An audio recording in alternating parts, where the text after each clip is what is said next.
Hello, everyone, and welcome to the Roll Down podcast, a TFT podcast dedicated to the Oceanic and Southeast Asian community. We've gone international now, back-to-back weeks. We have flown overseas, scoured the lands for casters who would be interested in talking to us. And we bring back a brilliant guest this week to discuss everything going on at the moment. But before I introduce them, I will introduce my co-host, Sol.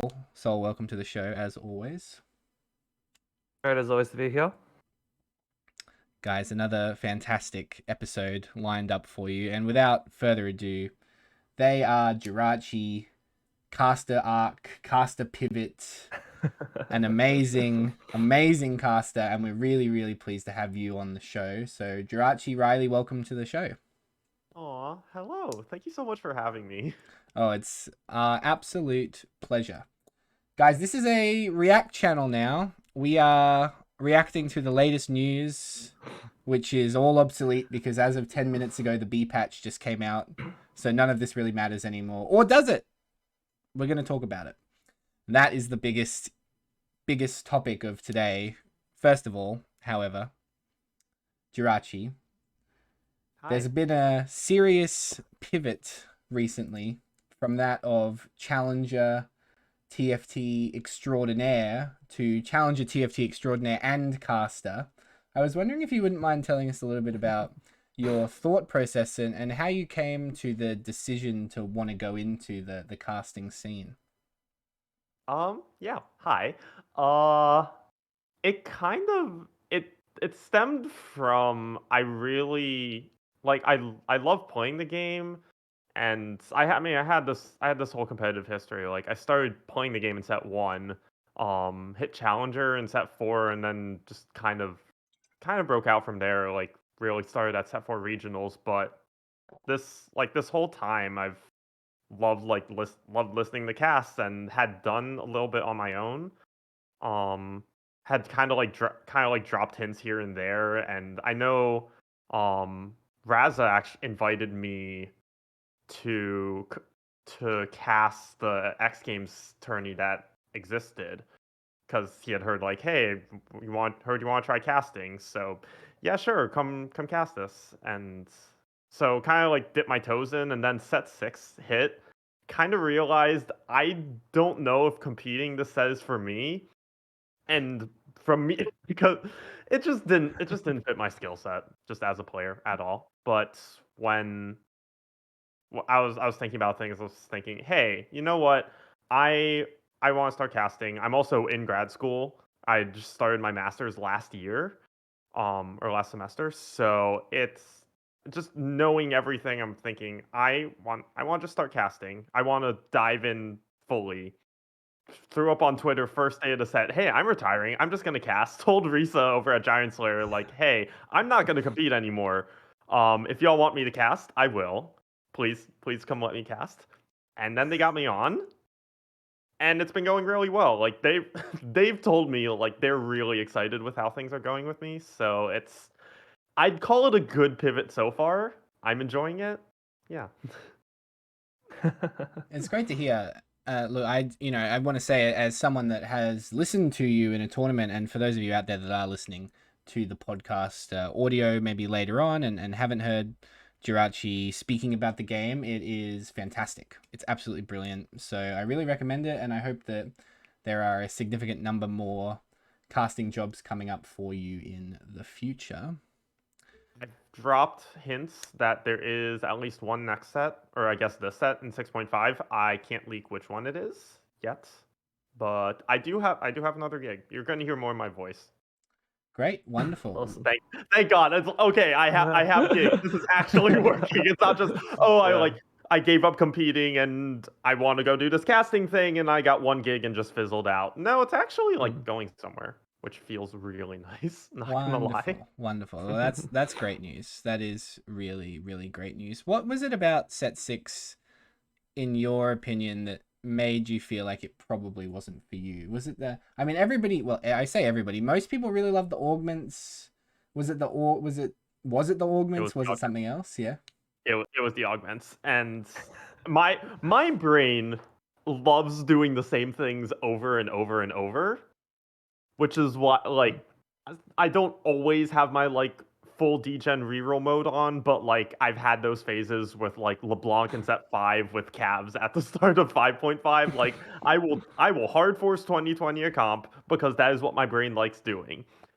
And augments did not really promote that, and there's so much stuff going on that my brain can't keep track of because I don't even have that much of a natural instinct for the game, the way some players do. So I can't just see augments and instantly know like how things are going to interact and what the best play is. And when I don't 100% know that, then I have to think about it, and then I get dizzy, and then there's just too much going on that I can't actually like play my game and just micro the shit out of everything with like positioning. So it's just a little too much going on, and I don't feel it doesn't really suit my playstyle and my brain specifically. 6.5, honestly, though, like, at least the opening patch where everyone's, like, hard forcing Renata and Sivir, I'm just like, you know what? I can hard force Sivir. Yeah, let's I know do how that. to play. I know how to. Actually, I know how to I've play been vertical. Yeah. What I've actually been enjoying 6.5 quite a bit more than 6 already. Like I don't know what it is. I actually think it's just finding my comp that I can hard force finally. That's actually like good and in the meta because I kind of found that with Talon by the end of set 6, but it was never like meta really. So it it is what it is. And to me, honestly, like I don't even play the game because I need to hit a high rank necessarily anymore. Like, yes, I could. I've been telling myself it would be hilarious if I made the snapshot for Innovation Cup, like made top 28, signed up for Innovation Cup, and then just declined just to say, hey, I'm not playing this shit. I'm retired. Like, still, don't worry about that. But I still fucking got it. Like, if anyone doubts what I'm talking about, like, I can fucking flex. Yeah, I can still do this shit, but it doesn't look like it's happening, and that's fine. It would have been funny though. It would have definitely been funny. I will say I don't think you've got anything to prove. However, Yeah, I think I've proved everything. Exactly. It's not even it's not even necessarily about proving anything. It's just doing it because I can. It's a bit of a flex. I've put in also in the back of my mind if I have the time, like maybe over the summer, like summer break or something, when I'm off of uni, like really sit down and grind and try and hit rank 1. Just so I can say a fucking retired caster is better than the whole server.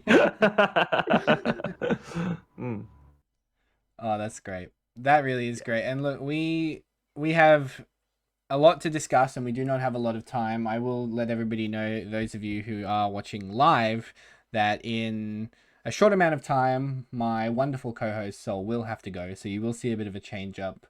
Unfortunately, you will hear the beautiful incorporeal voice of Jirachi instead of their camera for the back half of the episode. So that is, I'm sorry about that, but if you are an audio listener, you have nothing to worry about. Speaking of audio listeners, Jirachi, you are a proud member of what last week I called the Teamfight Talk Show a rival podcast, and Doa was really unhappy with me. So I will say another we are TFT not rival podcast. We serve 2 very different functions in the scene. Like Teamfight Talk Show is very much like a talk show format. We are like it's so guest centric. Like it's just Doa and Frodan. They exist, but their goal is basically just to set up the guest. Us, it is a lot more like host centric. Like we'll have guests and just we'll have guests on the talk, but it's not necessarily about them. It's about just like us just talking about the game, basically. It's 2 very different things. We love Teamfight Talk Show. Yes, we do as well. With Appies having been on, all 3 of us have now been on that. So it's yeah, there is no rivalry.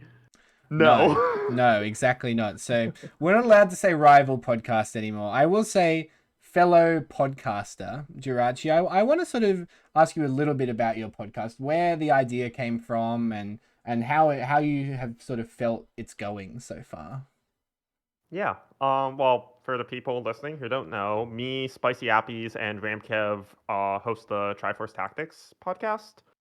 Um, that started like half a year ago at this point. I was making the group chat for the next episode. I was like, oh my god, we're on episode 25. We've actually been going at this for half a year. Wow. Okay. So yeah, I don't remember if it was set 5 or 5.5, but somewhere in there, I was on I was on call with Appies on his stream because like he had like a subathon or something, and I gifted some number of subs for a coaching session, fully knowing like, hey, we're about the same skill level. I just like sure. I wanted to just be in call with Appies just to see what would fucking happen in a quote unquote coaching session. But it ended up just us talking about the game. And uh Matidi Maso, we make sure to remember his name, just randomly suggested in chat, this could be a podcast. Just listening to me and Appy's talk. And we saw that and we were thinking, wait a second, there's no TFT podcast in the space at all. Let's do it. Fuck it. And then we decide, let's get a third, let's get Ramkev on. Who else? Mateo, who's one of Appy's mods, and a really good friend of his, does all our production stuff. Big shout out to Mateo. Triforce Tactics would not exist without him. Oh god. But yeah, it literally started from someone suggesting it in Twitch chat and us realizing we can capitalize on a lack of that specific content in the TFT space. Yeah, absolutely. And it's brilliant and it is really insightful, guys. I totally recommend it. Anyone who is interested in the competitive aspect of the game, to head on over there. Because not only is Jirachi an amazing commentator, but those who have listened to the podcast before will know that someone like Appies as well is a brilliantly insightful person, and very, very, very good thing to listen to. We know so much about the game. Oh, certainly. Like, we talk a lot about like just raw TFT gameplay stuff, like what the patch looks like, and we'll throw in some like talking about like competitive results, like when there's a tourney weekend, the week after, we'll talk about it. Which is usually my time to shine because I feel like those two can like talk about the game and on some level way more than I can, but I can talk about like the players and how competitive results shake out. So it's like we all kind of have our thing there. And even when I retired and I was like, I'm not hitting these like high ranks anymore, and they were like, we still fucking want you on. Like you still have a lot to say and you're still a friend. I'm like, okay, sure, I'll still exist. And that's nice too. That is nice. And I do like talking about the game also with. Yeah. It wasn't obvious by I'm casting, I have the podcast. On stream I had a week of VOD reviewing all the finalists from the Set 6 Challenger series. I just talked about them. Like I love just talking about the game and talking about players. Fucking wrote an article. I'll self-plug. I wrote an article about Setsuko that came out today on esports.gg. So I like talking about the game. So any excuse I get to do more of that, I take it. Go read that article, guys. I was gonna say I watched all the VOD reviews that you did for the Child series. They were really good. Very, very, very insightful. Thanks. I love VOD review. Yeah, I've gotten that a lot also. Like VOD review, you learn a lot. And I've had a lot of people like tell me they learned a lot from the article, they learned a lot from the VOD reviews, which also feels really nice because I want to be a teacher for a living. So, and I kind of view those VOD review streams and even like that article to some extent, like I'm teaching people. I have info. I want to convey it to other people. Is that not just teaching? Same thing with coaching sessions. So that's kind of how I approach all these things. I approach it from I am an educator. I need to make this as clear as possible and really get this information through to someone in maybe a variety of different ways because people learn in different ways. So it's getting the feedback that people learn a lot is kind of validating for me, like wanting to be a teacher. I'm thinking, okay, like people are learning and they are enjoying me teaching. Is that not what a good teacher is? It is exactly what a good teacher is. I mean, I will speak from personal experience, but I think one of the things, if you remember anything about school aside from either how horrible it was because you were an overweight young kid in a different country who didn't really have any friends, or wait, what were we talking about? Anyway, what you remember most about schooling and things like that is the teachers, because they end up shaping you, I think, and that is a very important aspect of being an educator, and it's great to it's great to hear from the other side, I guess, from someone who wants to be an educator, how validating that is. Yeah, even as someone who has obviously been through school and stuff, like yeah, especially my music teachers, because that's what I'm doing. I'm in music school, which is wild. Balancing music school and doing TFT has been basically impossible, but I'm trying to make it work. But like the music teachers, especially, like those, like things I learned from them really stick, and just like having and those interactions specifically, and knowing especially like my private teacher in my undergrad, like having him like as a mentor, even more so than a teacher, but it's in the same vein. But that's what sticks with me. There's some things he said, just not even as a teacher, just person to person, that like stick with me to this day, and that's what I want to be to other people, and what I want to be to especially other queer people, like any like baby gay students that come through that I get. I'm just like, okay, I'm you need someone like me in your life, and I'm going to be as fucking gay as fucking possible, and just be open about it, and just live my best life, and be that queer older figure someone needs in their life when they're young, because I was missing that when I was younger. So it goes pretty deep with me and wanting to teach. And that's brilliant. I mean, it's so refreshing to hear a take like that, and it's really nice to have someone like you as part of our community. Very, very appreciated. Very, very appreciated, especially in that area. Guys, we have a topic of discussion that is all drama related. Does it matter because the B patch is now live? Maybe, maybe not. I think it still matters. I think a lot of the drama that came up is just things fundamentally about set 6.5. Yeah. So I don't think the B patch necessarily make that go away. Exactly. And I want to preface this by saying, you guys if you are listening to this, I will have links for all of this stuff in the description of the episode, and it will also be available down below wherever you are watching this as well. I want to start first off because this was kicked off by Soju, TFT's biggest creator. I think it's fair to say he averages 20,000 viewers a stream, tournament stream, whatever it may be, double, triple, quadruple the live broadcast a lot of the time. I think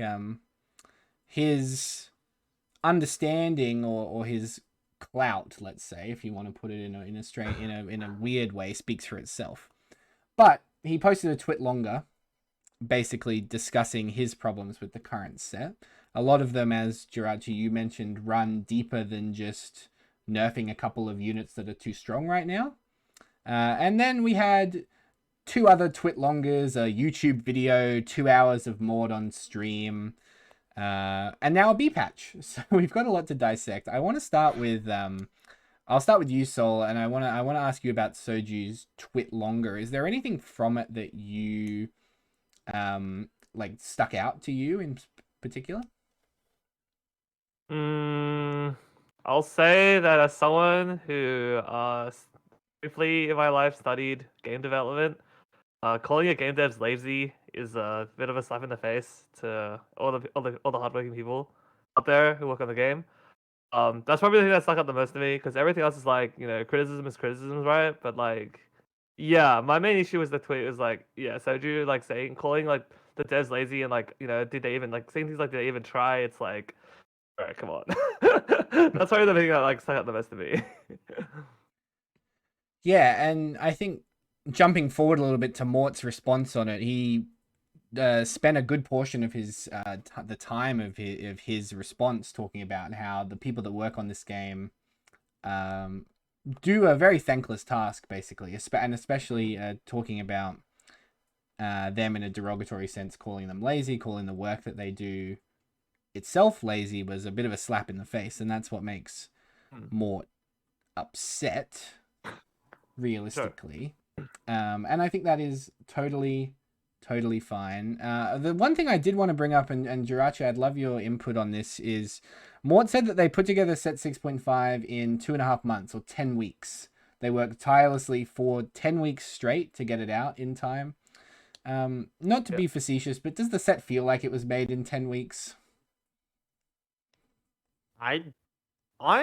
Every set I feel like kind of like toes the line between feeling like it was like rushed a little bit, but also like there's so much complexity that it is a miracle it came out in 10, like it got developed in 2.5 months.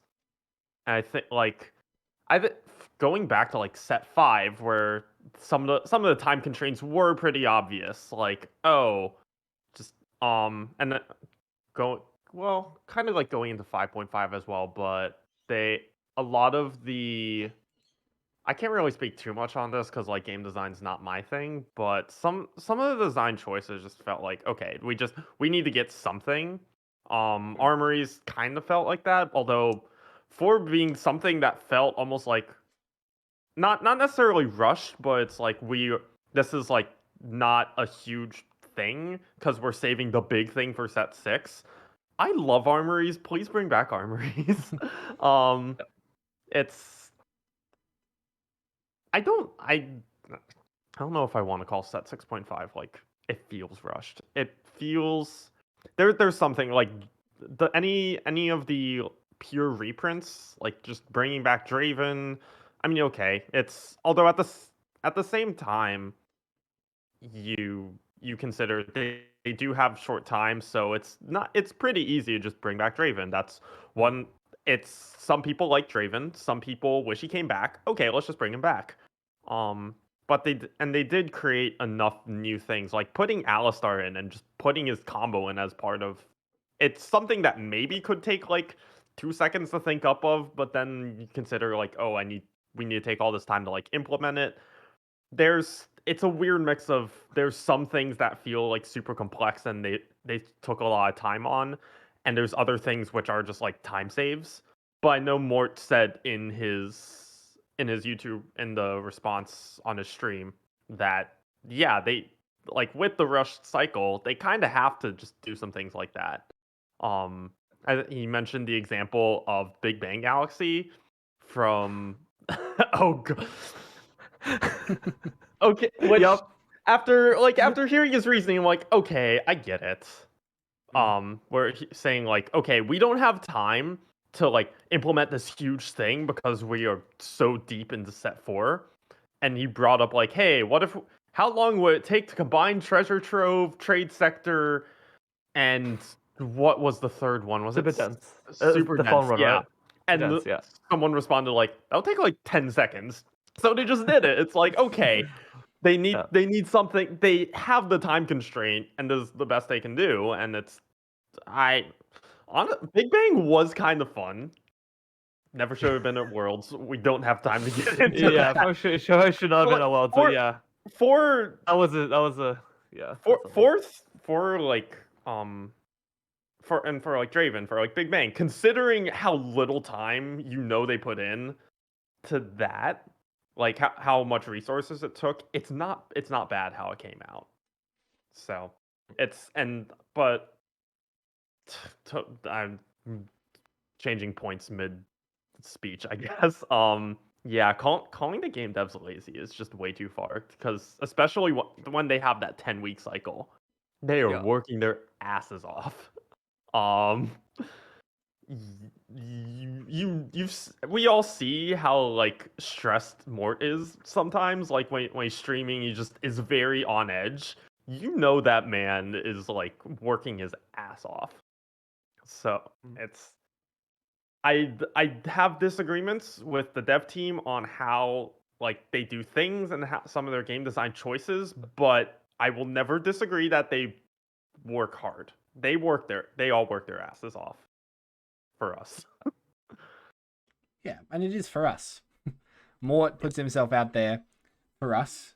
Mort wants to be the lightning rod of the TFT game development team for us. He does it because he doesn't want them implicated if people have complaints. Mort wants to feel like people can come and talk to him about the game, and he knows it as well, if not better than anyone.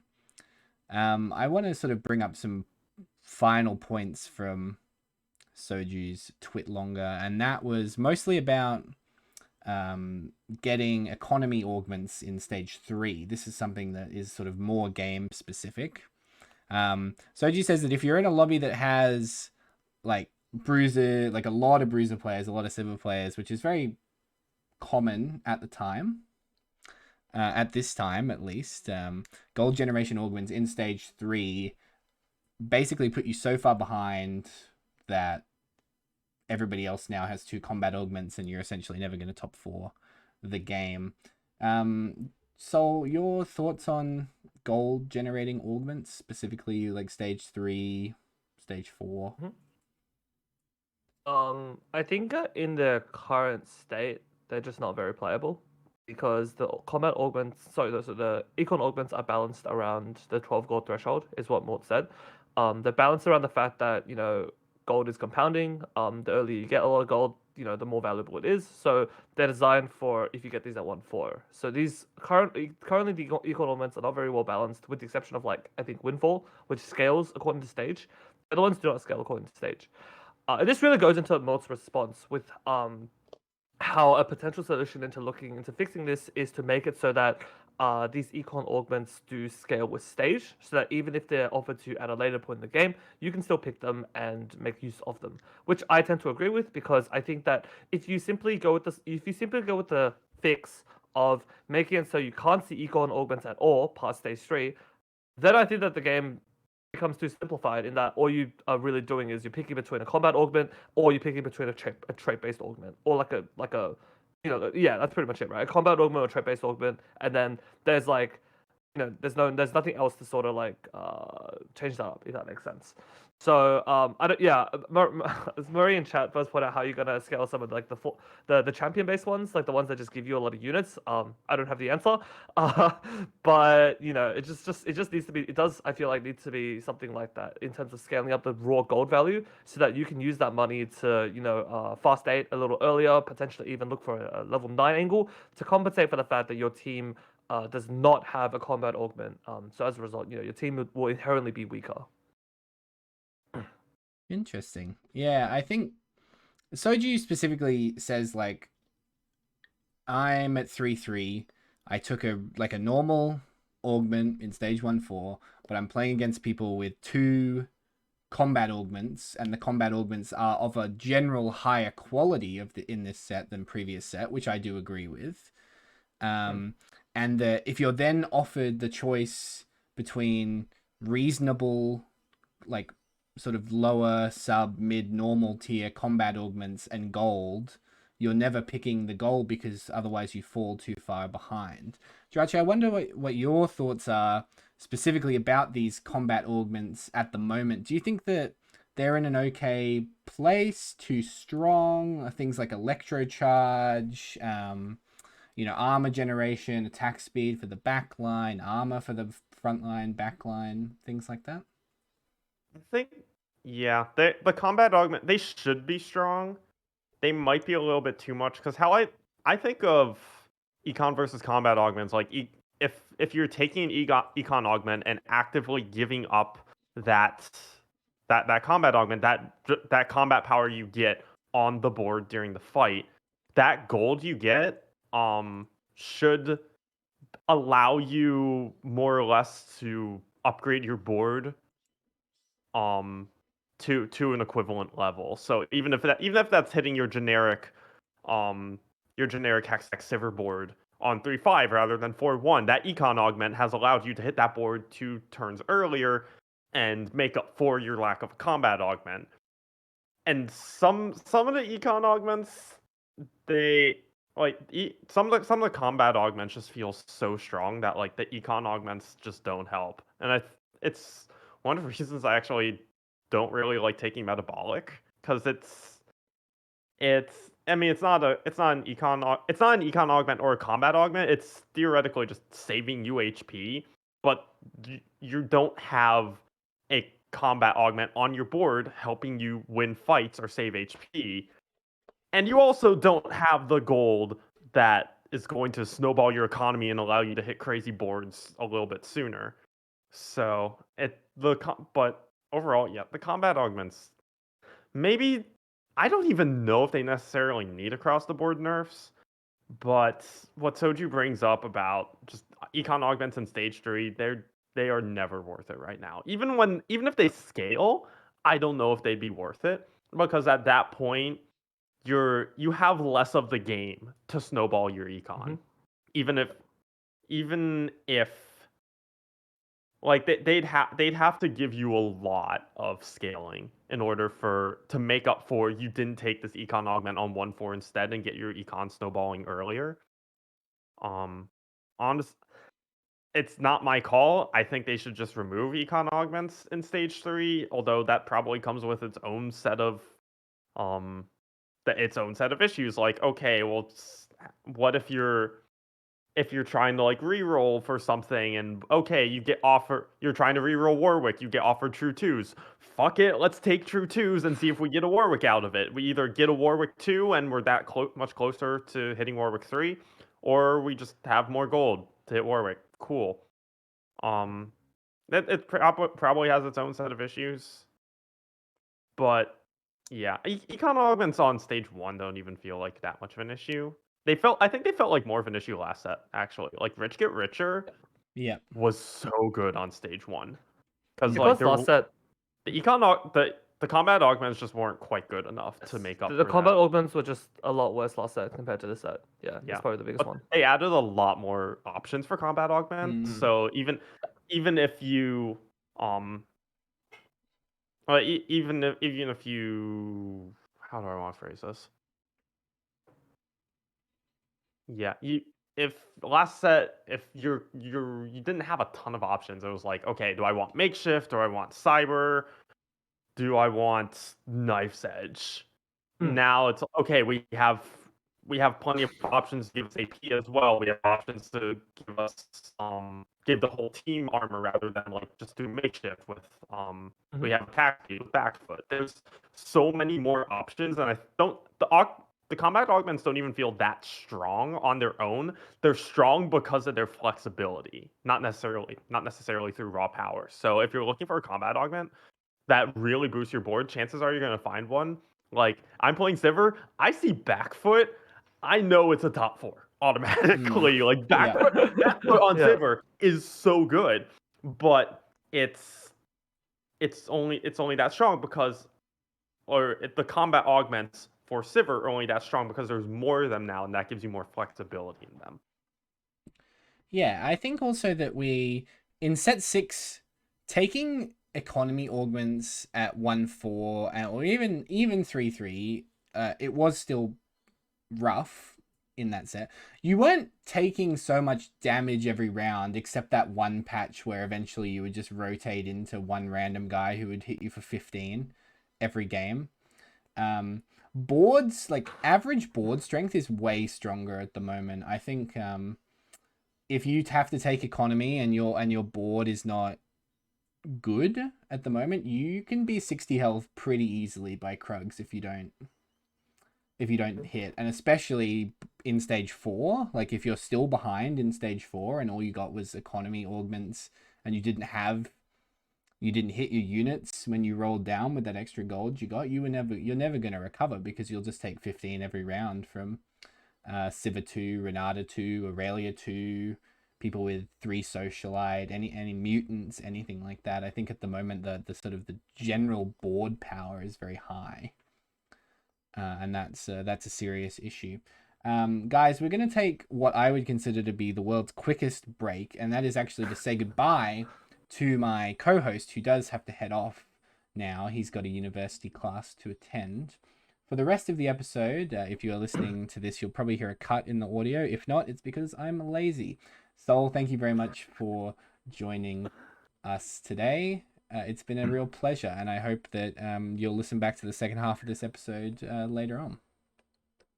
Yeah, really great to have been on. I'm really sorry if I haven't told you so. Yeah, abruptly, but yeah, gotta go to class. All right, I'll see you all later. Bye bye. Bye. And I will just fix up Jirachi. Everybody on the live stream, please give me just one moment to fix this all up.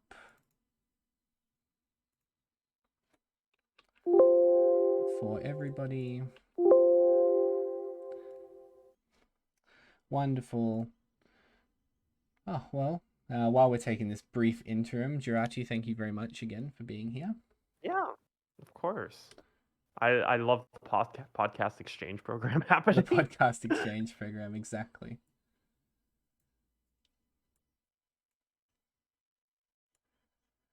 And as always, my reminder for everybody who is listening to this live is that if you stick around after the episode is done, you will be able to hear who we have on next week's episode early, which is very exciting. We did already tell Jirachi who it was, so they are very lucky in that regard. They get an early sneak preview.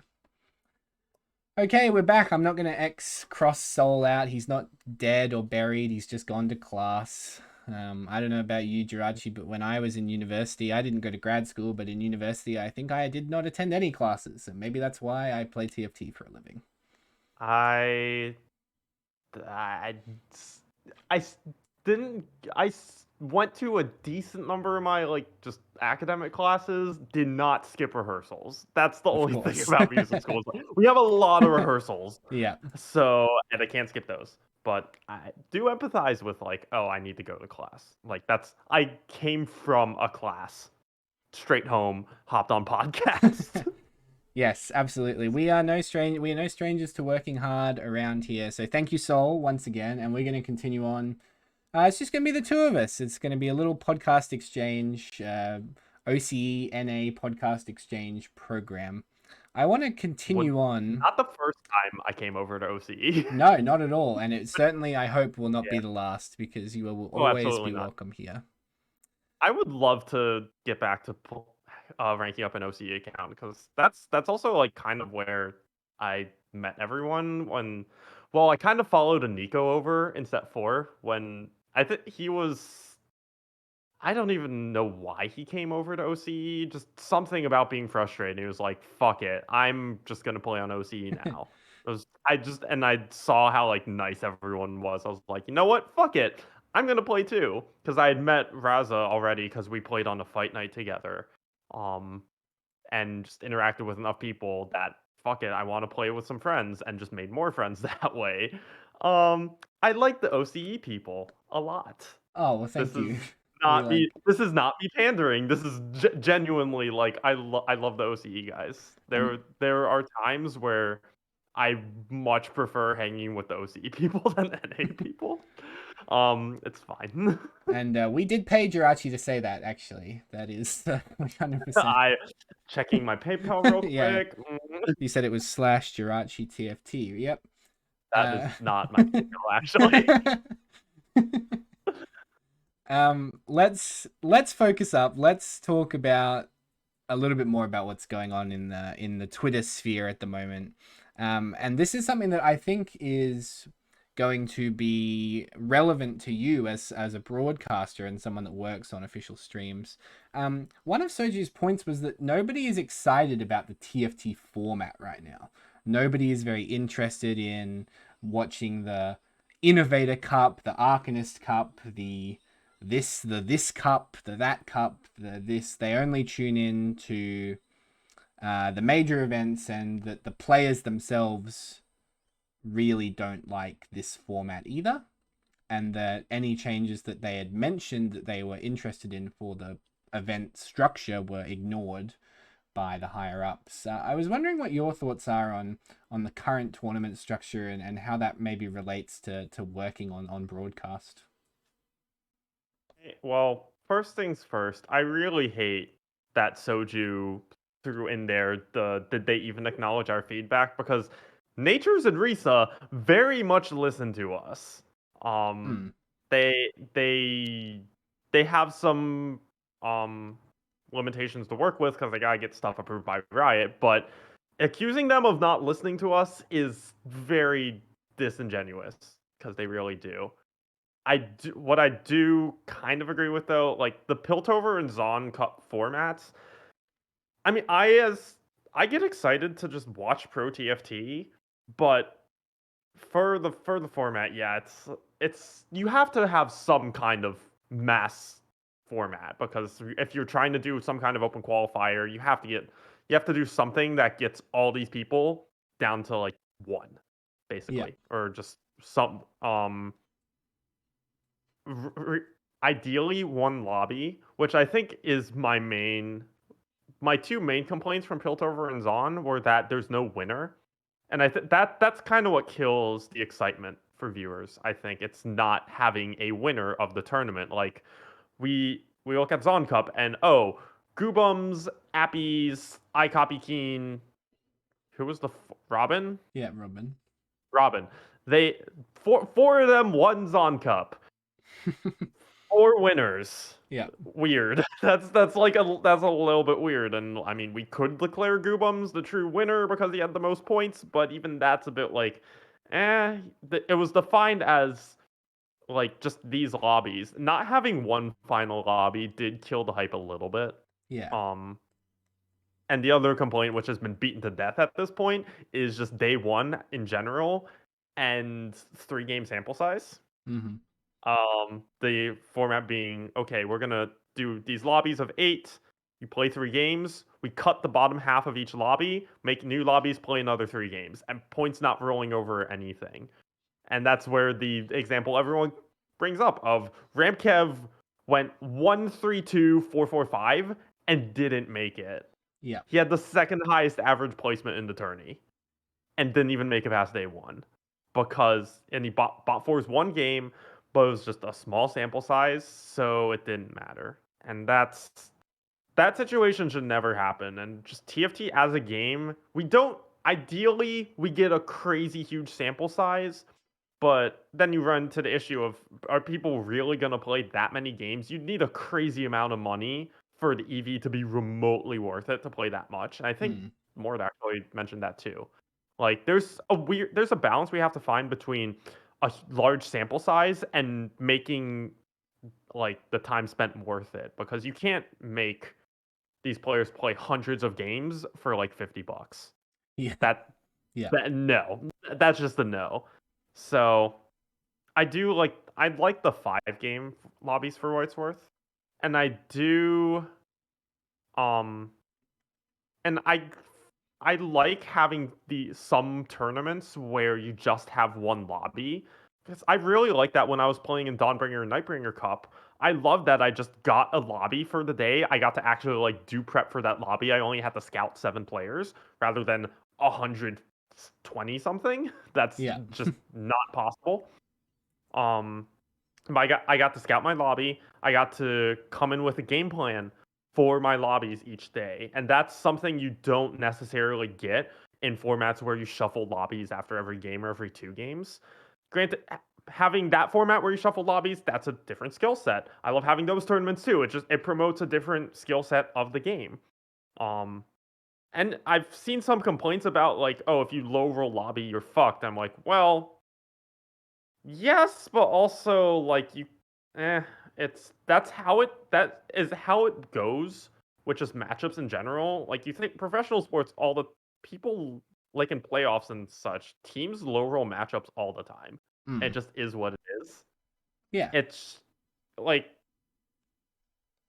there are lobbies of death, like at Worlds, for like League. There's always a group of death, and you feel for the fucking Yeah. teams in there, but it is what it is. Like, welcome to fucking professional sports. That those situations where you just get a bad matchup will sometimes just happen.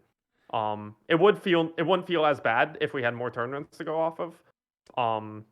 When you have just 2 tournaments that use that format, it's much easier for those low rolls to feel bad. And I think that's true of TFT in general. Like when there's less things happening, one low roll feels even worse.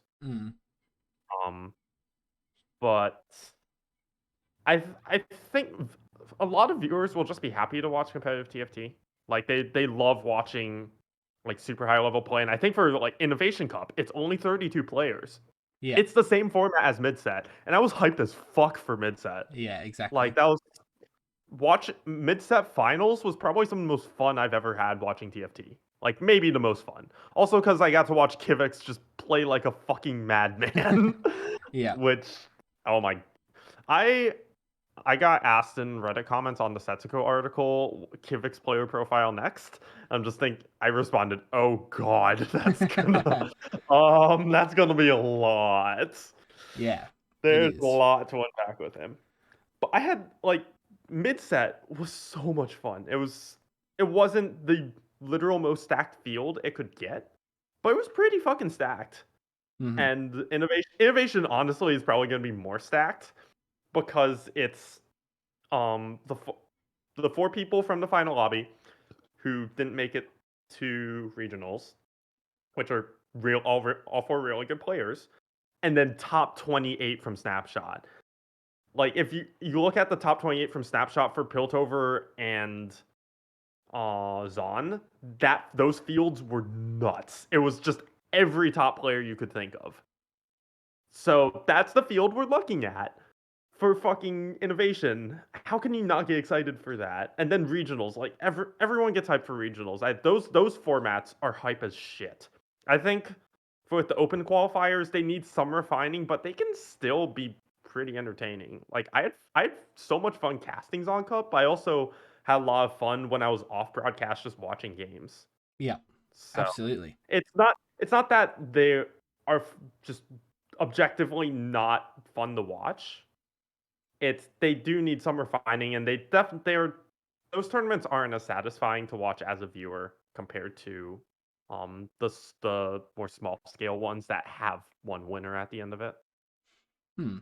No, I totally agree with you. I think one of the things that can be remembered or learned from professional sports in a way is that every week is not the finals isn't every week in sports or in card games. We talk about a lot on this podcast. Both Sol and I come from professional card game backgrounds, where the round 1 of your day is not the final. Round 2 of your day is not the final, and of course there is significant variance in going from rounds 1 to round 8 to round 9 to the second day of an event to the third day where you're in the finals. There will always be a significant amount of variance in competitive games, and one of the things that makes it so interesting is how you as a player navigate through that. Now, could of course the tournament format be improved upon? Absolutely. One of the things we talk about on here, and we had Tycoon come on episode 2 weeks ago, who does all of the tournament formats for the OCE TFT events, specifically working on the live broadcast for all of those. And he talked quite a lot about how there is very, very limited scope in players. The longer you make players play TFT, obviously the results will even out over and over. But how do you get players to play 9 rounds of TFT for them to feel like they have evened out their bad averages? And of course it feels really bad. Let's say you get into a lobby, you get a couple of bad augments, you get a couple of bad games, maybe you get contested, whatever it might be. You go 7-5, 6 and you're out. All of a sudden it feels really bad. It feels like, well, I didn't get enough chance to show myself, and if I played 5 more games, maybe I could have gone 1-1-1-1-1 or whatever it may be. But at the end of the day, as you mentioned, playing 8 games for 50, but 8 hours for $50 is not a good time investment. And then you've got to go and win the event itself to I don't know, double your money or something like that, you know? I love the duality of TFT players where they're saying, "Oh, we need more games. We need a bigger sample size." But also, everyone I know says that 6-game sets are draining. Yeah, exactly. 6-game sets are draining. So yeah, you wanna do a 10-game set?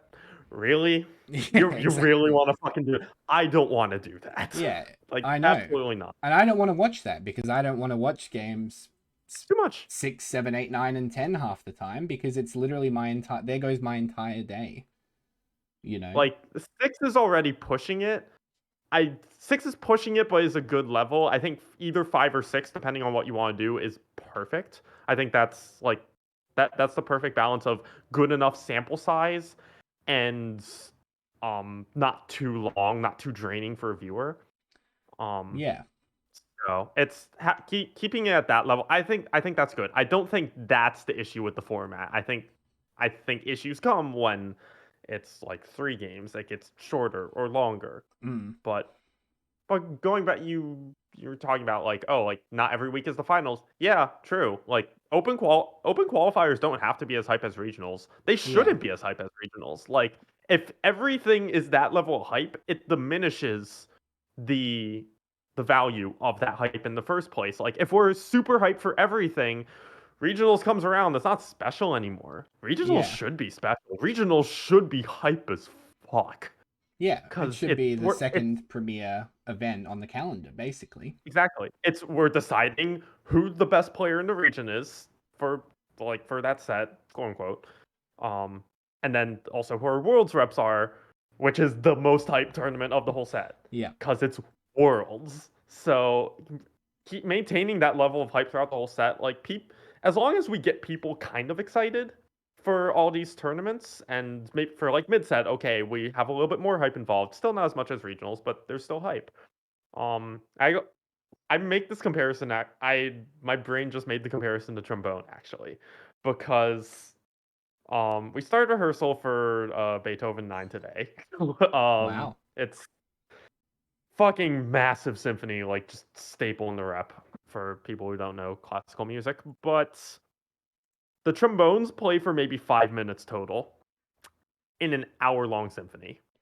And a lot of trombonists will complain about that. I used to complain about it, but I think I realized recently we don't play that much, because when we do play, we take over. And it's fucking glorious. And it's special when we do play. If we played all the time, it wouldn't be like that. We wouldn't be getting fucking hyped for when we do play, and for like hearing trombones like we have our moments. It's the same thing. Like you can't have hype all the time, or else the hype itself just doesn't become valuable anymore. Yeah. I was wondering what your opinions are on the checkmate format. The get to a points cap, win the lobby, win the event. We've had lots of discussions about this. We think that there's a better way to do it, but we don't know what. So, what are your thoughts? I don't know either. I think if you are, I don't think it should ever be used for regionals. I'm not watching Set 4 regionals when it had the checkmate format. There was still hype. It was just different, and it killed it for some of the players, because it was just, oh, who's gonna make the worlds between Raza and Keen, and that.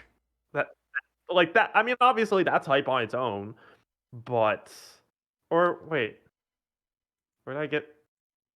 Did I, or am I mixing? Wait, did Set 4 regionals have checkmate, or am I mixing things up? That Set 4 regionals didn't have checkmate. I'm mixing things up. No, it was Set 5 it was introduced, right? Or Set 5, yeah. Or also like Set 3, Set 3 regionals also.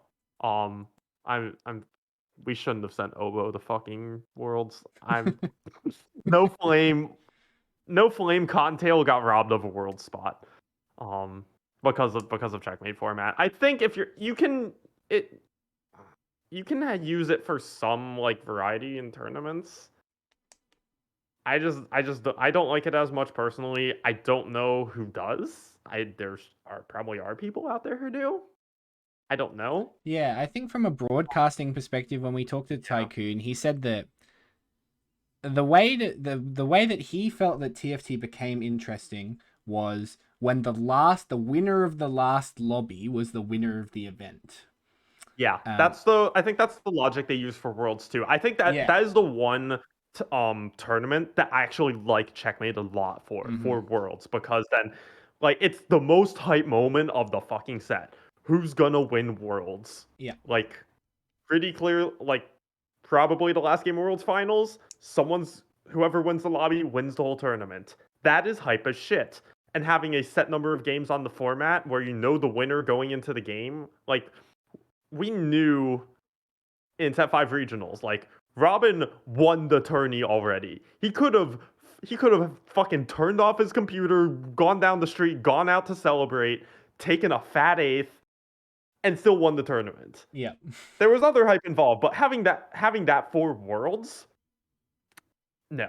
Like, no way. Yeah. I really like the Checkmate format specifically for Worlds finals. Because then we get to see like in Set 4, like jaywalking popping off after realizing he won the last game and had won Worlds. That was hype. Yeah. It is good for generating hype around the winner of a tournament. And I think when we're all inning on that hype aspect, Worlds is kind of all inning on the hype aspect anyway. And we did get a little lucky that all 3 Worlds so far, the best player won. Like double 61 and then Jaywalking and Hwanmi, all fully like they were the best players at Worlds.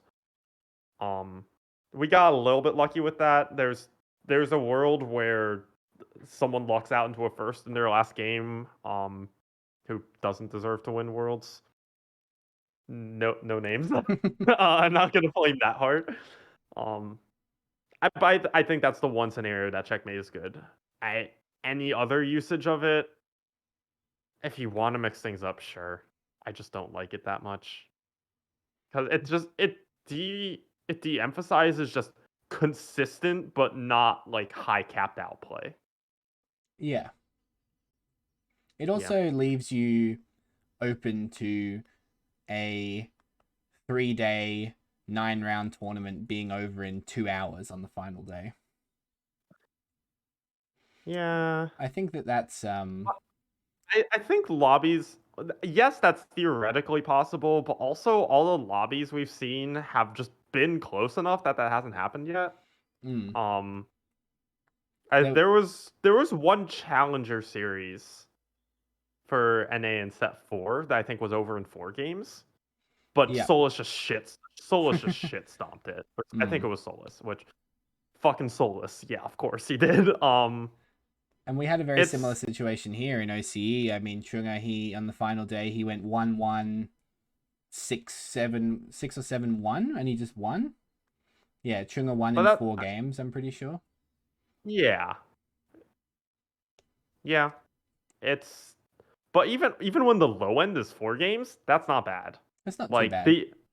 The what's the literal low? 4 games is the bare minimum, right? Yes, because even if you went 1-1-1, you would still you wouldn't have won do it in 3 after. Yeah. Like 4 games being like the worst case for like being too short. It's fine. They could be significantly worse. If the day was over in 2 games, like fuck that. And even over in fucking like League, the super hype best of 5s can just be over in 3 half-an-hour games. Yeah, exactly. That kind of is just an inherent issue with sports. Yeah, sometimes it's just over. Sometimes someone just dominates so hard that it's just over before you can even blink. Yeah. But that is part of it. It's also kind of cool sometimes to watch someone or some team or some person in TFT just completely wipe the board with everyone. Yeah. Watching someone dominate is kind of fucking fun. Watching Robin go 1-1-1 lag 1-1 at regionals was insane. It was Yeah. wow. He's like, yes, he's kind of high rolling, but he's playing out of his fucking mind. So Yeah, that makes it very I special. don't think it's that much of an issue. I'm gonna be honest. From a viewing perspective, totally agree. But at the same time, I can understand why why competitors specifically want more games. They want more games because they want their variants to balance out. The money is not reflective, however, of that ability. And I want to talk to you about the comment Soju said that TFT receives 1/10 the funding of things like LOR compared to having 10 times more viewer numbers. What's your opinion on that? I don't know too much about LOR. It's one of the few card games that I've never Neither. played in my entire I've life. played it. I played it like twice. Yeah. And I had a look. I looked at the TFT compared to LOR, and I mean there was probably 8 times more people watching TFT at the time. Even with Soju, Milk, Robin, Karam, Kyun all offline. So Yeah. from a oh my god, people love TFT and there are way more people into TFT than LOR. Sure. Does it matter to Riot? I mean, maybe. We don't really know. Like, I don't even know if I want to give an answer to Yeah. this question because I just don't know enough. yeah. I don't work at Riot. I just show up and say some words and then take my paycheck and go home. And one of the things that Mort emphasized as well on his sort of hour-long response to Soju was that Mort doesn't even have any control over the formats, the competitive format of the game, and that's the lead designer of the event. So He's the lead designer of the game itself and then balances it. That's a completely different thing from like managing the competitive side. Yeah. I don't even honestly, I don't even know who at Riot manages the competitive side of TFT because I know who does it at Giant Slayer for NA anyway. Mm-hmm. And over here I know like Tycoon and Swift Swift Swift. Am I Swifty? Swifty? Yeah. Okay, I got that name right. I know these people, but they're not the rioters. I Yeah. have no fucking idea who's in charge at Riot. Exactly. And really, nobody does, to be honest. And that's one of the things because you know, I guess that one of the frustrations you would have if you were a pro player was where is the person in charge of all of this, and why don't they tell us what the format is going to be for the future? I can see that being an understandable criticism, but we don't really know anything about it. You know, we don't know anything about how Riot works, about why TFT sponsorships or events have this X prize pool, and so on and so forth. I mean, you know, we can only ever speculate until it becomes obvious to us. I know we're never gonna have as much money as League or Valorant. I wish we had some more. Other than that, I don't know. I don't control this shit. Yeah, exactly. None of us do. And I guess the only thing we should say is like we want more money in TFT because we love the game. We love working with the game. We love participating, talking about, engaging in the game. So why, you know, there probably should be more money in TFT. Where the fuck's it going to come from? No idea. Absolutely no idea. I'd love to sort of finish off with discussing a little bit about what Mort had to say about all of this. Mort said that I guess one of his major points was that I guess right now the game is balanced very quickly and that they're always up to changing things quickly when it's obvious that there are issues.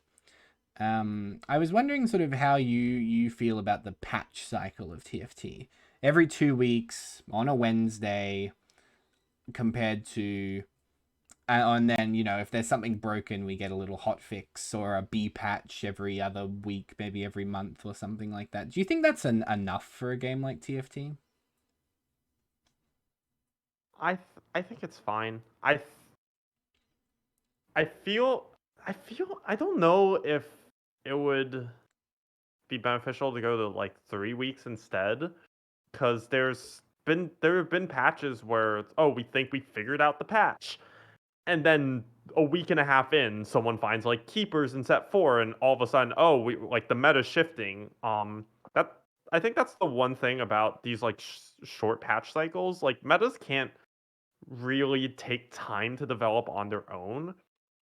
But also we've seen during like the month-long cycles that like the metas don't really develop too much on their own. Like even on I think on Cat patch in like set 6, I think it was 3 weeks.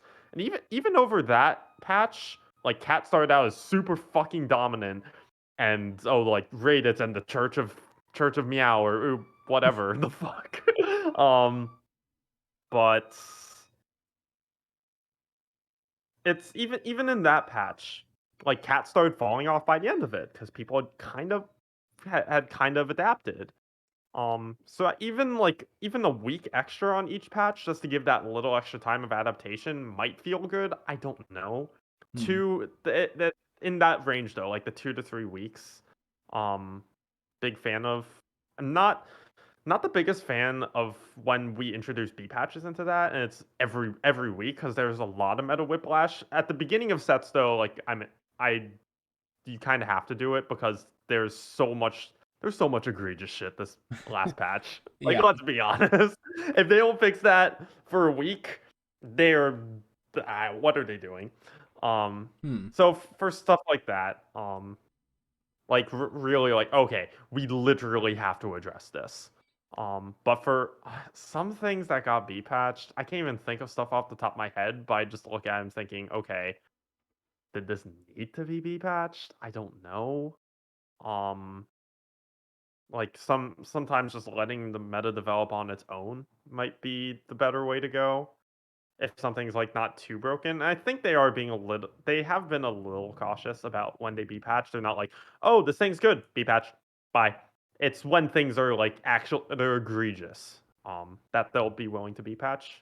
I do like they when they don't be patch something and there's nothing like Renata right now that needs to get fucking get her kneecaps cut off and she'll still be good. Yeah. Um Cut to the but if there's knees. not something like that, just don't be patched.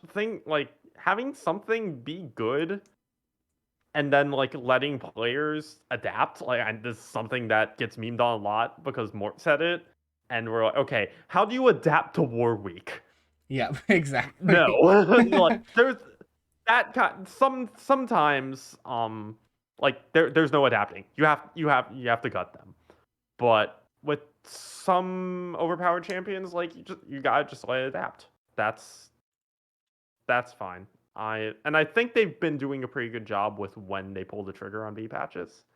Um, and as is the patch cycle, it feels fine. It's one of those things where like maybe they could go to 3 weeks. I don't know. There's probably issues that come with that. I don't know how it would feel because we don't really have that on a regular basis. But as is, it's like being on the low end of the range. 2 feels like a good sweet spot, a decent sweet spot, even if maybe a little short for allowing things to settle, but also like keeping things fresh and making sure things that get balanced do get balanced. Or things Yeah. that need to get balanced do get balanced. Yeah, yeah. We sort of talked about it a little bit earlier. What are your sort of thoughts on the, let's call them 4 fun patches? They're sort of the last few patches of sets where they add hundreds of things in. They, you know, prismatic, whatever it might be, triple lanterns every game, Big Bang Galaxy every game. What was like double radiant items, things like that. Like what are your thoughts on those kind of things? They're aimed, of course, we should say they are aimed at the casual player. They are not aimed at competitive. Should they just be like completely ignored for the competitive aspect of the game? Like, don't put them anywhere near. I would argue that you don't put those into ranked. Mm-hmm. You keep them in normal queues. Or you have like a separate. You have like a separate, like a regular normal queue and then a separate normal queue. Because there are some people who don't want to even touch that shit. I am one of them. There are also people who like are still trying to hit ranked goals. And yes, the game goes through a bunch of change and a bunch of whiplash. But that's a little too much. Like triple lanterns changed the game so much at the end of Yeah. set 4 that you were not playing the same game anymore.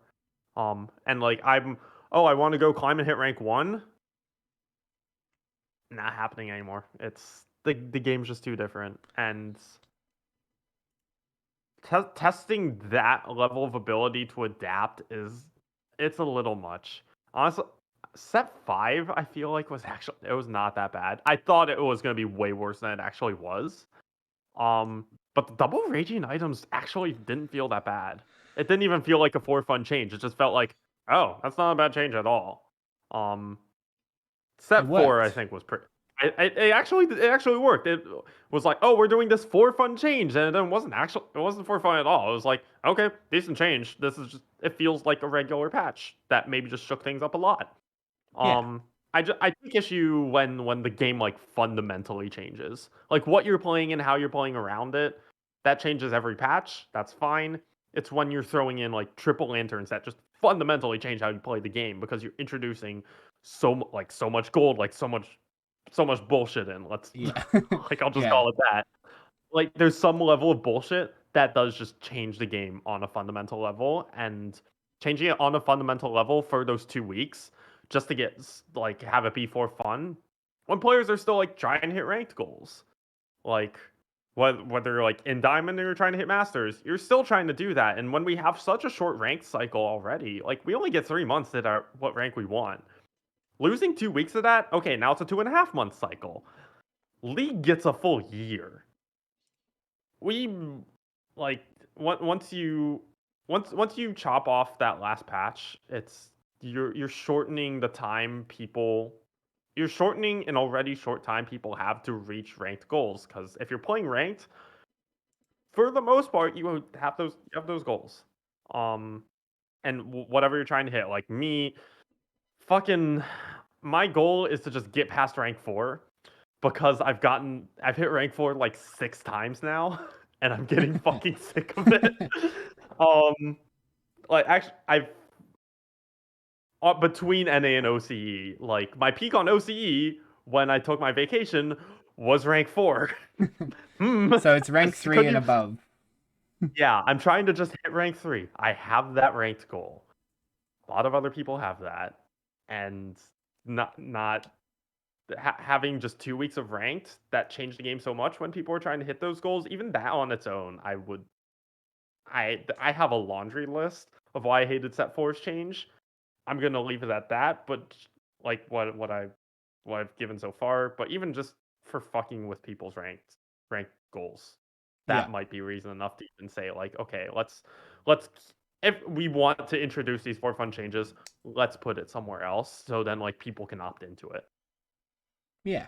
And I do think that I agree with you, because at the end of the day, the last patch cycle is 2 full weeks. It's not like you can just not play for 2 weeks if you're maintaining a high rank. You do actually need to play decay games to maintain you have position. to play at least like 5 games on for fun patch. So you know, I mean, some bad luck, some for funness happening, etc. I mean, you can end up down 300 or 400 LP if things don't go your way. Really. If your name is Jose and you lose 100 for a 7th. Yeah, exactly. Yeah. Yeah. Exactly. So I feel like probably, I mean, we can speculate, but I would suggest that it'll probably be like 50% triple prismatics or something this coming time around. You know, we already have the 1% for fun. Yeah. Every single game. Yeah, and so it's going to be 50% for fun every single game. It's time that we move on to the I don't want to questions think as about well. that. No, I don't want to think about it either. It's too far in the future. We're going to move on to questions now. We have some great questions from the chat. We had some questions that came in before the episode as well. Guys, don't forget, you can send a question to me before the episode. There's a much more chance that we will get to it if you do so. But also, we take questions live in the chat. And we got a couple from Murray, who is very interested to hear your thoughts on a couple of these things, Jirachi. And that was Shout out to Murray. Murray's been wanting a shout out for forever. Shout out to Murray. Murray's been very interested in the shout out since the episode began. So there you go, Murray. You got exactly what you wanted. Murray's question was, do you think that they should let competitors stream worlds on their own? I don't know if they necessarily like if it's that they should allow the streamers to stream on their own. I'll rephrase it a little. I think what needs to happen is there has to be a way that you can watch the player you want, whether that's letting them stream their perspective to Twitch or like a pro view type thing. I think is what it's called for LCS. Yeah. I vaguely remember that. And or something in CS:GO, you could go during like the major finals. You could just go into the game, have the caster's audio in your ear, but you're in control of the cam, and you can pick exactly who you want to see, and like what angles you want to watch. Having the option to do that, I think, is actually going to be vital for the success of TFT esports, because part of I think the roadblock of what's making it get huge is that there's 8 players to follow. If you're just watching a main broadcast, like you're there because you have a player or some number of players you're rooting for. Like, I mean, I probably have more players I'm rooting for than the average person, because like, oh, Appy's, Asa, and Ramkev are all in game, and Ramblin'. I'm rooting for all 4 of them. But a lot of people are like, oh, I just want to watch Soju. If let's say Soju makes it to Worlds, he can't stream. Anyone who wants to show up and watch Soju, they're just gonna be like, I want to watch Soju, but I literally cannot. The people want to watch, and then they're gonna dip. People want to watch their favorite players for a reason. It's the reason that Soju has 20K while the main broadcast has like 2K, because people just want to watch Soju. And if you're going to restrict players from streaming their perspective to Twitch, you still have to make them available in some way. And even personally, watching Set 4 Worlds with the OCE guys in call, and we were all just like, "Where's Raza? Like, want to watch Raza?" And we just had to wait until he came on. And we're like, "Oh, like Raza's on a win streak. What's his board? Guess we'll never find out." Stuff like that. It's we'll see him at 3-2, or I don't know, maybe 4-1 or something maybe like never. that. Yeah, exactly. There were some games I don't think we straight up never saw him. Yeah. So you have to give us access to those perspectives in some way. I do think ProView is a good way to do it, though, because then there has to be some way that you can give ProView access and have that players watching ProView to go into the numbers for like main broadcast. And then that makes it a little easier for Riot to be like, oh, this is how many people are watching this tournament. Like, oh, like 10K people now. Like, not a huge number, but we can say like 10K people are watching this tournament between main broadcast and ProView. That is that 100% how it works? Maybe not. In my mind, though, it's just having that one number just makes things significantly easier to like present to like what internally and maybe even to sponsors. Yeah, agreed. And I think Murray he also said as well, like, we have 3 lobbies at Worlds and we only ever get to see one. You know, we should be able to see all 3 lobbies at least. Really, there should be 3. You should be able to watch every player, even if you're not there to just watch a player. If I'm not casting Worlds, there's no shot I cast that 6 Worlds. Like, dear God, no. I don't even think I'm gonna cast that 7.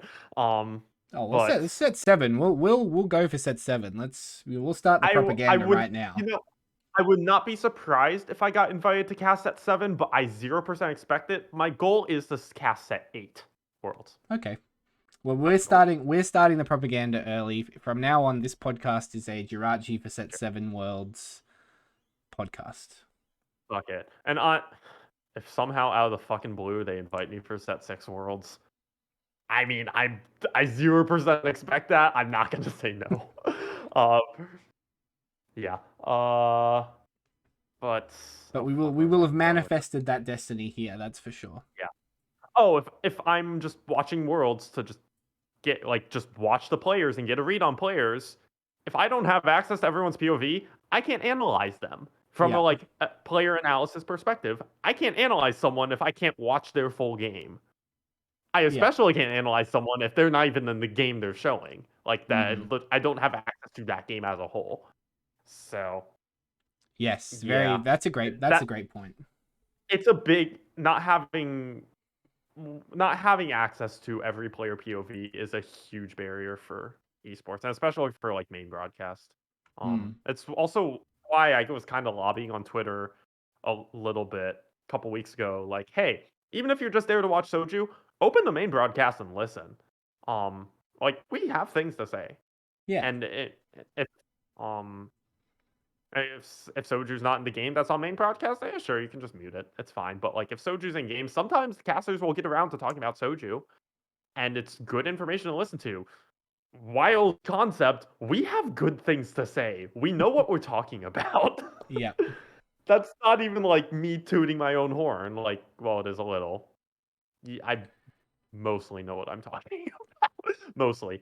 But guys like Frodan and Bryce and Admirable, they know so fucking much about this game. When they say things, it's correct, and they have a lot of things to say. At least give us a listen, even if you don't want to watch the broadcast because you want to watch a specific player play. Yeah. We actually talked about that on our podcast a couple of weeks ago when we had Tycoon on about the ways to have people's to up people's investment in the main broadcast. And I think he sort of spoke about from the perspective of a broadcaster just how much work goes into those casts to make them professional, and how much work every person puts in. Of course, I mean, from yourself, from Doa to Frodan to Admirable to Crowan to, is it Necra? That's her name? Necra. Yeah, Necra. And that's not even mentioning everybody from every server and every event. They're all brilliant and they all put a lot of work in, and that is something that should really be respected and nurtured, because we want the broadcasts to keep getting bigger as they grow. As TFT grows, the broadcasts will grow, and all of a sudden, if Soju has 40k viewers, then the broadcast could have 10, 15, 20. It's one of those things. I think that they need to grow in tandem, really. Yeah. We had a side note from the chat. Yeah. Murray, chat bringing up like Sleppy and Jose. Also, sometimes like having those kinds of people on, like sometimes you come to main broadcast just because a specific caster is on. I've had more than a few people say they watch main broadcast for NA now because I'm on. Oh, that's great. Which is wild to me. Like you're coming here for me. For little me. Oh my god. Which there you go.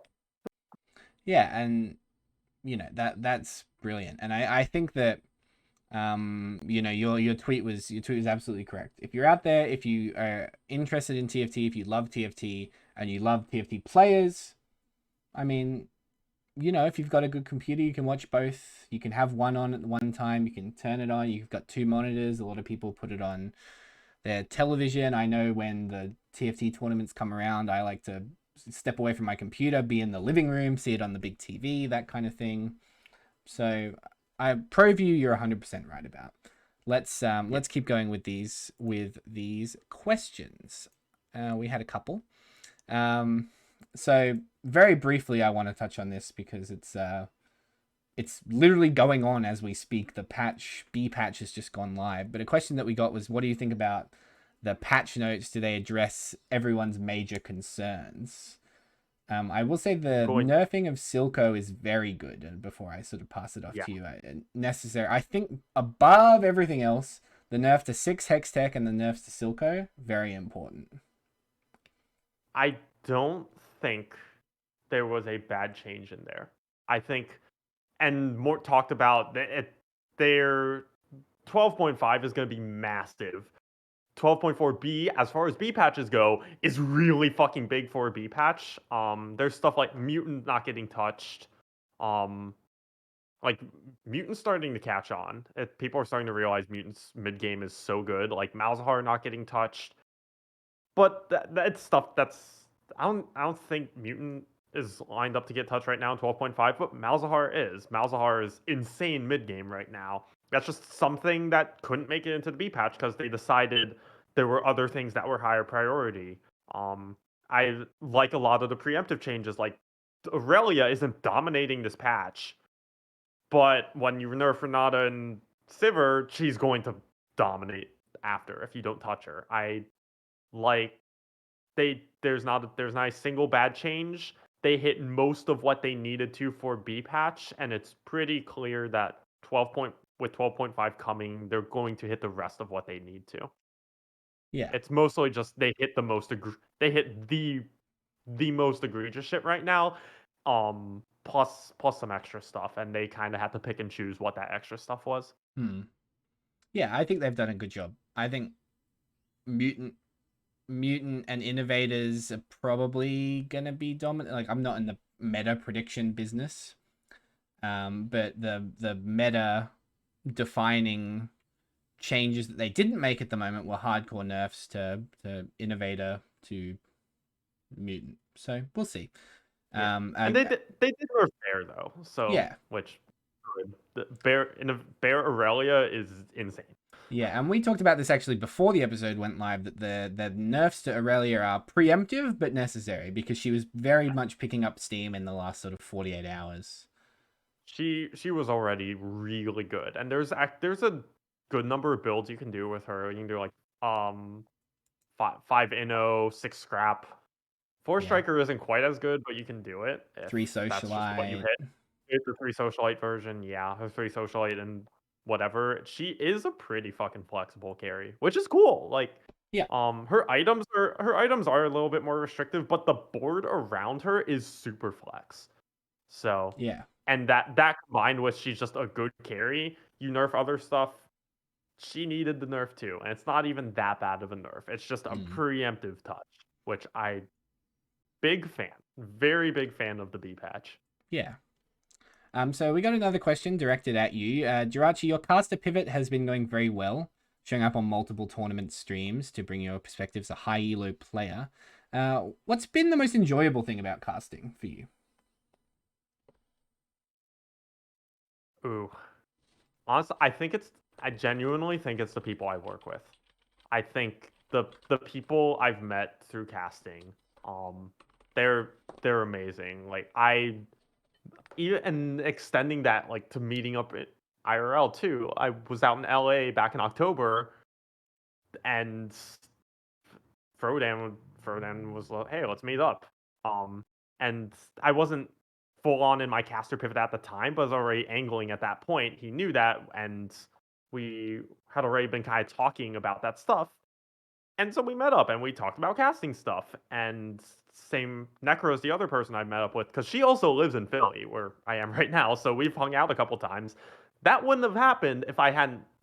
It might, maybe if I hadn't done this pivot, but especially because I did the caster pivot, and we are very much in the same world now. Like when I was hanging out with Necro, we were talking about how to improve broadcasts, like over lunch, which is amazing. That doesn't happen. That kind of interaction doesn't happen if I'm a player and she's a host. We're just kind of hanging out, but they're amazing people, and the conversations I have with them, not just about casting, about the game. Like talking about the game between casters is it's a little bit of a different dynamic, and getting to just hang out and call with like Bryce and Frodan, fucking Doa. I want to cast with Doa so badly. I'm just waiting until I'm on the desk directly with him. We were on the same broadcast for Zon, but we were in different casting pairs.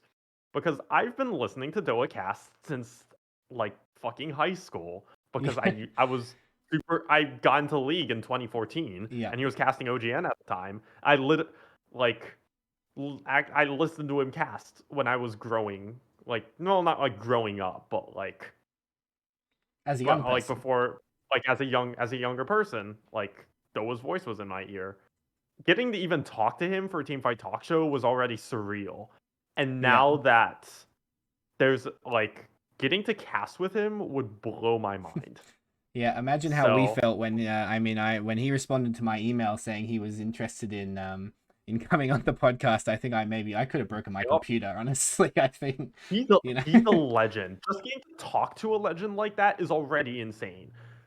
Getting to cast with a casting legend, Yeah. like which I've already done with Frodan. Mm-hmm. Like even the fact I casted with Frodan already blows my mind. It blows my mind in a different way because I never like was into Hearthstone, so I just know of that he was a Hearthstone casting legend.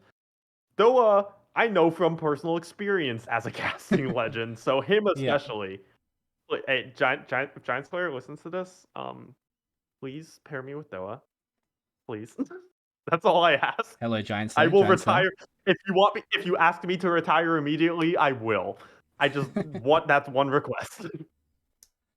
Oh God, yeah. I mean, it's great to hear that you've had so many like moment already, and I mean, it's only been a very short pivot, one set's worth, 8 weeks, 9 weeks worth, and it's really brilliant to hear that it's already been so successful. It's already been successful. A lot of people are excited for me. I'm excited for myself because I know like it can only go up, and I know I have a lot of work I still need to put in. Like my casting is not perfect at all. It's for me being so inexperienced. It's in a pretty insane spot. But there's definitely still room for improvement. There's ways I can word things. Be I can be a lot more concise with some stuff. Me on podcasts where I just that goes out the window, and I'm just here. Just I like rambling, and if I have a chance to ramble, I will. I should not be rambling on broadcast. I need to work on that. Um, but stuff like that. I know I'm in a good spot right now. It's already been a success. It can only get more successful. It can only get better.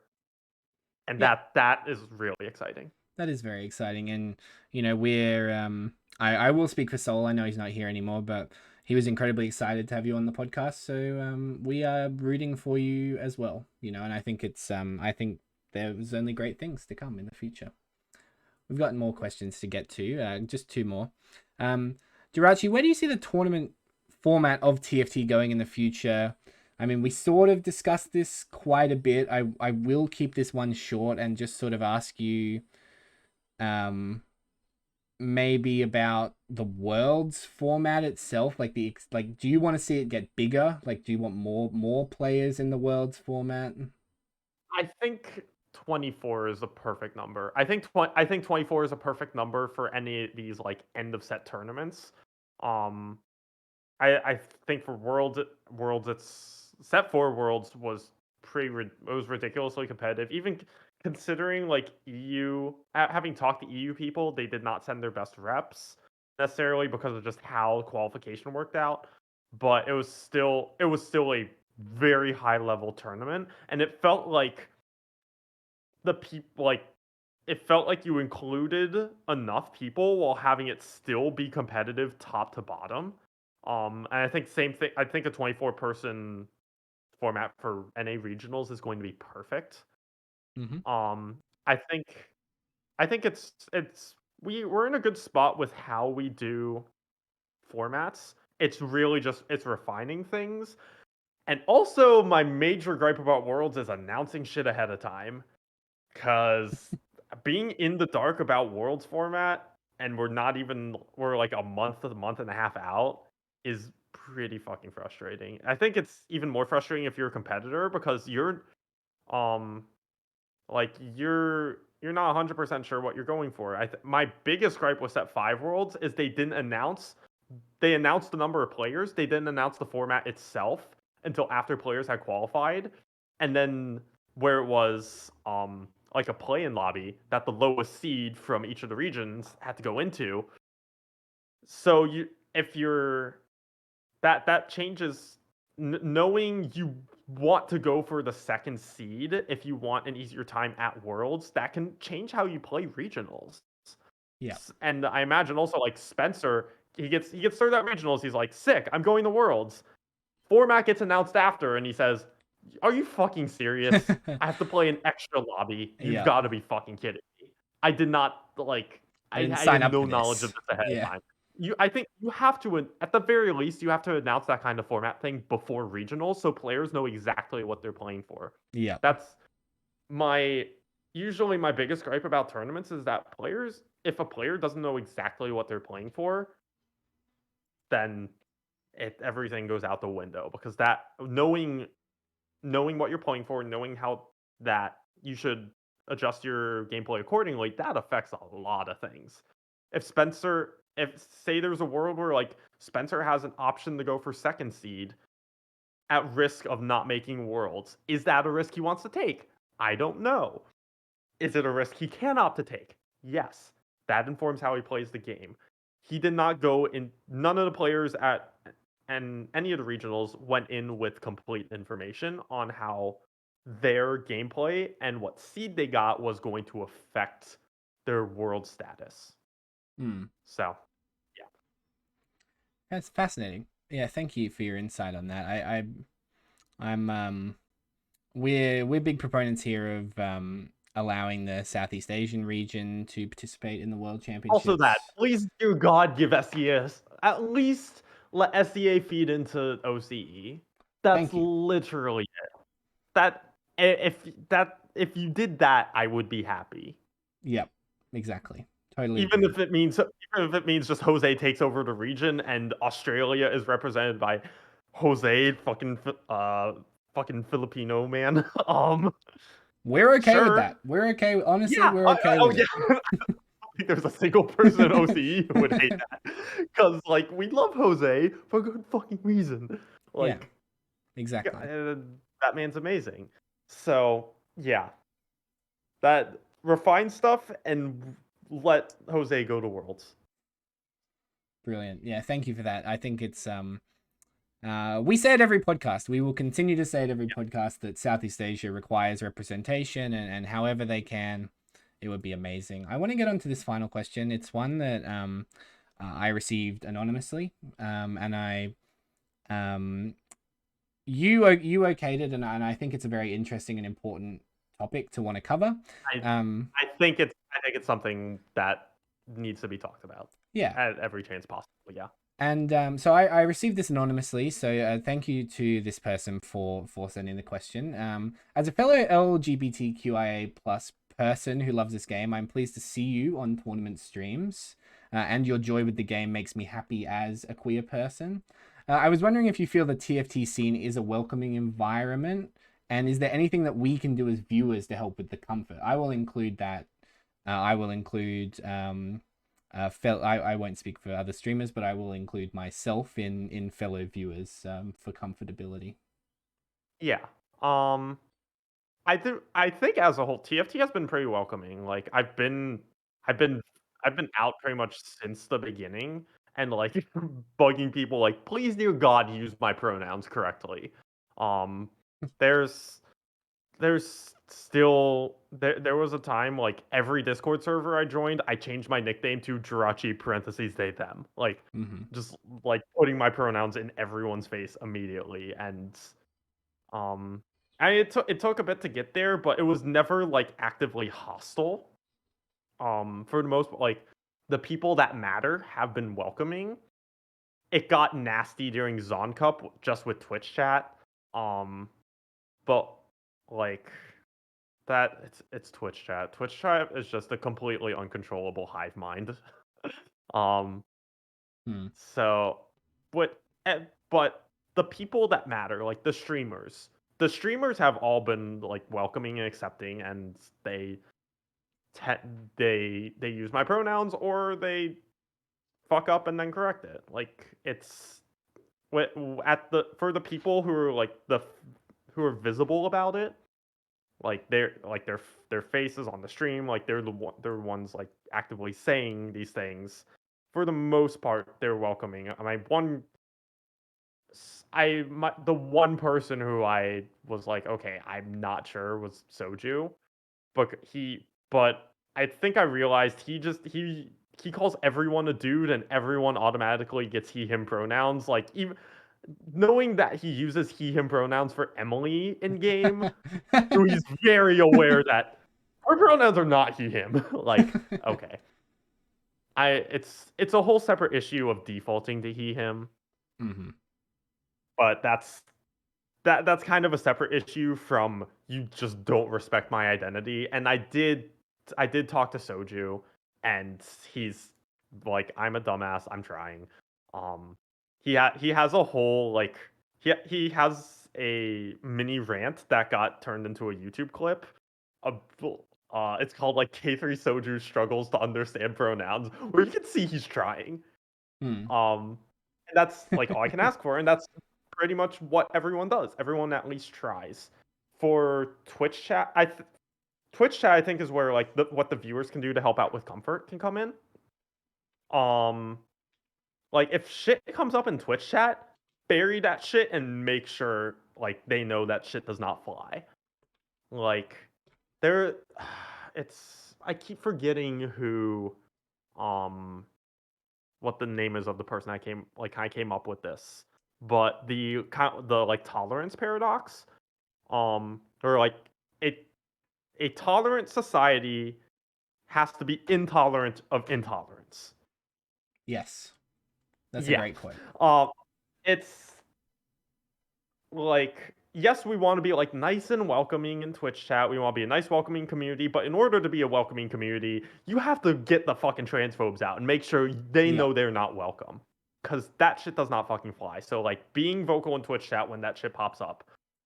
Like, and even in Soju's chat, when there was some of the transphobia got pretty bad, from what I've heard. Did not see the worst of it because it got deleted because I was watching the VOD. But it went into emo only mode at one point because it got that bad. Wow. But there was a lot of people like pushing back, and I'm like, that's what I want. That's why I ask for more than anything, like just the pushback. Making sure that transphobes know that kind of hate is not welcome here. None of this shit flies. You're not welcome. That's what makes me feel more welcome, and what makes other queer, gay, and trans people feel welcome. That they see the pushback. They know there's people actively supporting them. Because I don't just show up and automatically assume that I'm accepted. I know I'm accepted when I see active support, and I see like active positive affirmation, not just like, oh, you exist, sure, we're not going to do anything about it. Like if people actively choose to not do anything about that, I actually feel less welcome, because it's almost sending a signal that we're okay with this person hating you. Yeah, I understand. Yeah. Long story short, it's been good. it's been good. Just do your best to get the transphobes out. That's all. Yeah, yeah. You know, I won't add anything because it's not, as a cis person, I think that your voice on the matter and the reason that we got this question was very important. So I'll leave it there, and I just want to say thank you for sharing, and I'm very pleased that so far there have been mostly positive experiences, and I hope that continues. Yeah.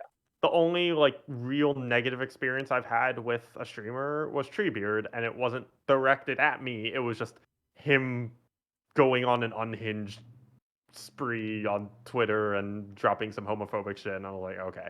But not even directed at me. So, and he disappeared real quick. So, you know what? That's yeah. It's been good so far, and I also like fully aware at this point, like I am just the queer face of the community. Like, and I kind of have been for a while anyway. But I'm not like even like when I was competing, I was never like a huge name. But I was still somehow the most prominent queer person, which is depressing to me. Like I'm like a 50 viewer Andy on a good day. How am I the biggest queer name? That's fucked up. Hmm. But as like now I'm in casting and like a lot of people really identify with like me as the queer face, and not no disrespect to Casanova, because like I love Casanova so much, but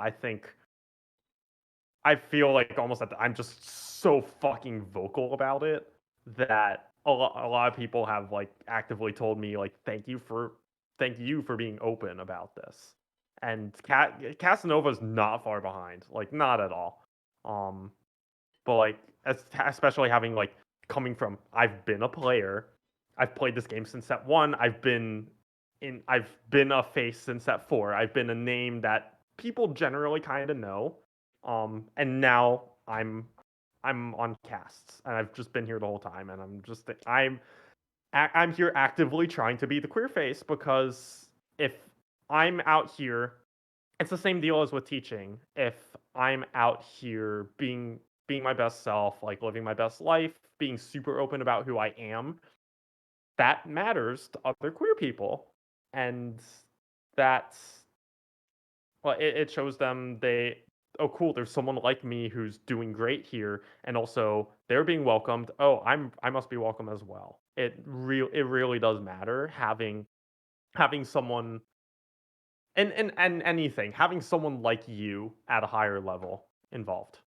Um, so I am just kind of the queer face at this point. I am more than happy to be so. I'm also happy to be a lightning rod, because if anyone's gonna get the transphobic bullshit, yeah, sure, let it be a caster who doesn't even look at Twitch chat during the game that they're casting. Like I when I was casting, I think it was day 3 of Zon Cup. I'm casting the game, yada yada yada. We go on break, like hop over to the countdown screen. Look over at Twitch chat. I just see message deleted, message deleted, message deleted. I'm like, ah, so there was some shit. I didn't even see it. Cool, nice. I Sure, just throw it at me. It's literally I'm not going to fucking see it. Hmm. I I I give a shit, but I also don't. Hmm. Thank you for sharing, Jirachi. I Yeah, really appreciate it, and thank you for being you. I try. I genuinely try. Guys, that's going Well, to do it for the podcast today. I felt that it was really important that we ended on a note of personal significance, and I really hope that you've enjoyed the podcast today.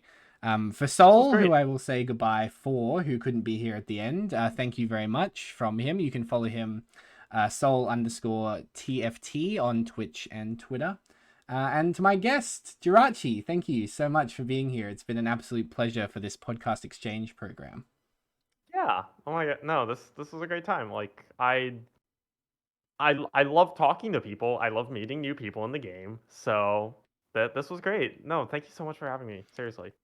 It is our absolute pleasure. Guys, you can stick around for the post show when we reveal who the next week's guest is. And we're actually going to reveal the next 4 weeks of guests, which is Oh. big news. And every week it just keeps getting more and more amazing. We've been so lucky to talk to people like Jirachi here. That is great for us. It is great for the community, and we hope we will see you then. But for myself, Cutler of the Roll Down podcast, thank you for listening, and we will see you next time. Bye bye.